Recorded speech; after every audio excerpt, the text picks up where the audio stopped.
ನಾವು ಎಲ್ಲರಿಗೂ ಬೇಕಾದಂಗೆ ಇರಬೇಕು ಅಂತ ಹೋಗಬಾರದು. ನಮ್ಮಂಗೆ ಚಂದಾಗಿ ನಾವು ಇರೋದಷ್ಟೆ. ನಾವು ಮಾಡೋದು ಎಲ್ಲರಿಗೆ ಹಿಡಿಸ್ತದಂತ ತಿಳ್ಕೋಬಾರದು. ನಾವು ಮಾಡೋದು ಸರಿಯದ ಅಂತ ಗೊತ್ತು ಮಾಡಿಕೊಂಡು ಇದ್ದು ಬಿಡೋದು, ತಿಳ್ಕೊಂಡು ಬದುಕೋದು. ನೀವು ಬೇಕಾದ್ರೆ ಕಷ್ಟ ಮಾಡ್ಕೋರಿ, ಬೇಕಾದ ಕಟ್ಟು ಮಾಡ್ಕೋರಿ. ಕಾಮೆಂಟ್ರಿ ಇಲ್ಲೇನು? ಈಗ ಮುಪ್ಪು ಆಗಿರಿ ಅಂತ ತಿಳ್ಕೊಳ್ಳಿ, 60 ಆಗ್ಯಾವ, ನೀವು ಹೆಂಗೆ ಬೇಕಾದಂಗೆ ಕಷ್ಟ ಮಾಡ್ಕೋರಿ, ಹೆಂಗೆ ಮಾಡ್ಕೊಂಡು ನಾನು ನೋಡು ಅಂತಾರೆ.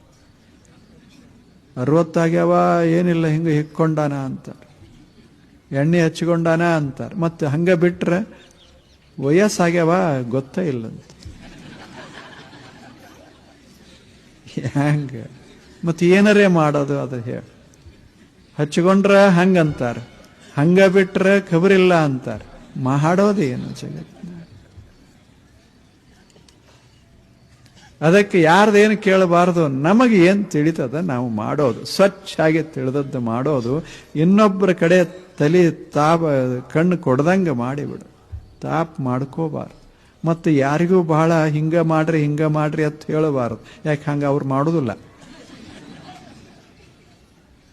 ಮಾಡದೇ ಇದ್ರೆ ತಲೆಗೆ ತಾಪಾಗ್ತದೆ, ಅವ್ರಿಗೆ ಮಾಡೋಕ್ಕೂ ಆಗೋದಿಲ್ಲ. ಅವ್ರ ಇಚ್ಛಾನೇ ಅವ್ರಿಗೆ ಪೂರೈಕೆ ಮಾಡ್ಲಿಕ್ಕೆ ಆಗಿಲ್ಲ.